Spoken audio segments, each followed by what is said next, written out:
السلام علیکم. اور کراچی میں اور اس کے مضافات میں اذان مغرب میں تھوڑا سا وقت باقی ہے. علامہ صاحب, آپ ٹریفک میں پھنس گئے. حسب دستور جو زمانے میں ہے جی, اس کے مطابق جو ہے وہ ٹریفک کافی بہت زیادہ پورا شہر گھوم کر کے آنا پڑا اور کافی مشکلات میں پھنس رہے. ہم اصل میں رمضان کے شروع کے 3-4 دن اور جو آخر کا ایک ہفتہ ہوتا ہے وہ بڑا مصروف ہو جاتا ہے.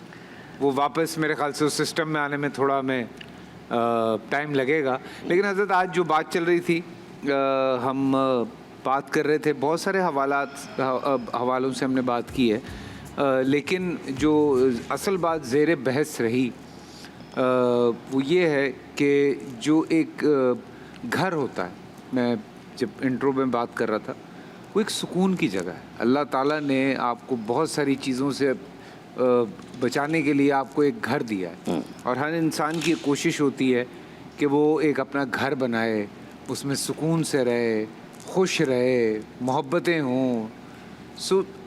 کسی کی طرف سے بھی جب کوئی ایک رشتے کے اندر پرابلم آتی ہے تو وہی گھر میں تشدد شروع ہو جاتا ہے, ظلم شروع ہو جاتا ہے, گالی گلوچ شروع ہو جاتی ہے, اور اس سے وہ گھروں کے اندر بہت ساری ٹینشنز کریٹ ہوتی ہیں.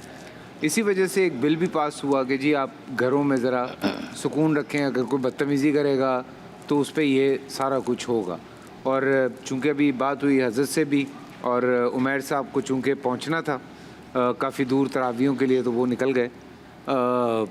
تو وہ یہی کہہ رہے ہیں کہ ابھی تک اسلامک کونسل کی طرف سے یہ رجوع نہیں ہوا ہے, پر یہ ہے کہ اس میں کچھ چیزیں ہیں جن پہ بات کی جائے گی اور اس کو صلح صفائی کی طرف لایا جائے گا.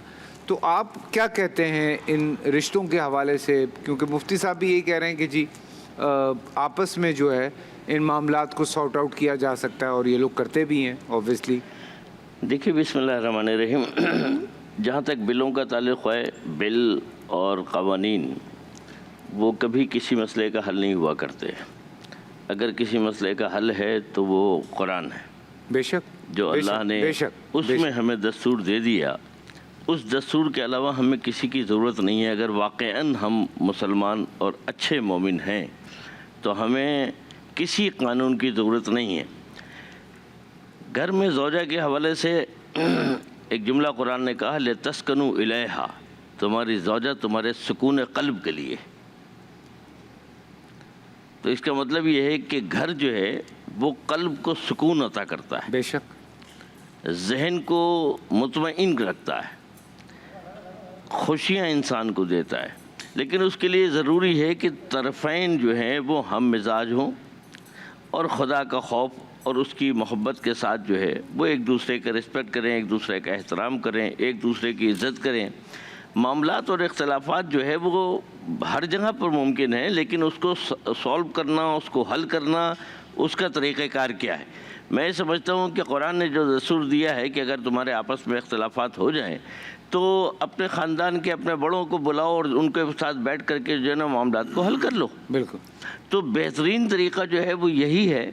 پہلے تو انسان کو چاہیے کہ وہ اپنے کمرے سے, اپنے گھر سے باہر بات نہ جائے اور خود ہی اس معاملے کو, لیکن فوری طور پر اگر کوشش کی جاتی ہے تو اس میں چونکہ طرفین ضد میں آ جاتے ہیں, انا آ جاتی ہے, غصہ انوالو ہو جاتا ہے, ایک آپس میں انا جو ہے نا اس کی وجہ سے معاملات بڑھ جاتے ہیں.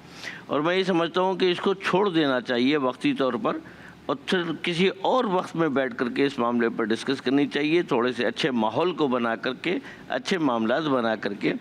اور اس میں کوئی حرج نہیں ہے. لیکن قوانین کو میں ایک جملہ کہنے جا رہا ہوں, چونکہ ماضی میں بہت سارے بل و قوانین ایسے بنے ہیں جس کا مس یوز اتنا ہوا ہے کہ اس مس یوز کی وجہ سے اس معاشرے میں جتنی مشکلات آئی ہیں, اور اس میں علماء تک شامل ہو گئے, ان تک کے اوپر الزام تراشیاں جو ہے نا وہ شروع ہو گئی. آپ اگر تحقیق کی بنیاد کے اوپر کوئی بات کرنا چاہیں تو وہ بات آپ نہیں کر سکتے. اس کا مطلب یہ ہے کہ آپ نے ان بلوں کے ذریعے ہماری زبانوں پر قدغن لگا دیا. ہم اپنے تجربے اور تحقیق کی بنیاد کے اوپر کوئی بات بھی نہیں کر سکتے. بھئی ایک بات یاد رکھیے کہ دیکھیے, ہم اور آپ اور یہ معاشرہ, ٹھیک ہے نا, میں ایک حدیث سناتا ہوں. اللہ نے جب عقل کو خلق کیا تو عقل کو کہا کہ تم آگے آ جاؤ، عقل آگے آ گئی. جہل کو خلق کیا، اس سے کہا آگے آ جاؤ، وہ بھی آگے آ گئی. عقل کو کہا پیچھے ہٹ جاؤ تو عقل پیچھے بھی ہٹ گئی. جہل کو کہا پیچھے ہٹ جاؤ تو جہل نے انکار کر دیا، پیچھے نہیں ہٹیں گے. تو جو حکم خدا کے سامنے جھک جائے وہ عقل، اور جو حکم خدا کے سامنے اڑ جائے وہ جہل. تو اس جہل کی بنیاد کے اوپر جو ہے وہ یہ سارے معاملات ہیں. اب مختصر سا وقت ہے، اس میں ظاہر ہے بہت سی گفتگو نہیں کی جا سکتی. اذان مغرب کا وقت تو بس میں یہی چاہتا ہوں کہ اگر محبت کے ساتھ آپس میں، اور جو اچھے لوگ ہیں گھر کے خاندان کے بڑے، ان کے ساتھ بیٹھ کے معاملات کو سالو کر لیا جائے. اس بل کی اور اس طرح کے معاملات کی ضرورت نہیں ہے، ورنہ اس میں آپ کے لیے اور ہمارے لیے، اس معاشرے کے لیے بہت زیادہ مشکلات ہو جائیں گی. اور جیسے کہ دوسرا ایک تہمت اور الزام اور توہین رسالت والے قانون کو مس یوز کیا گیا، اسی طریقے سے یہ قانون بھی مس یوز ہوگا. اللہ اکبر. چلیں جی، اذان مغرب کا وقت ہو گیا ہے اور ہم چھوٹا سا ایک بریک لیتے ہیں، واپس آتے ہیں اور افطار کی طرف آگے بڑھتے ہیں.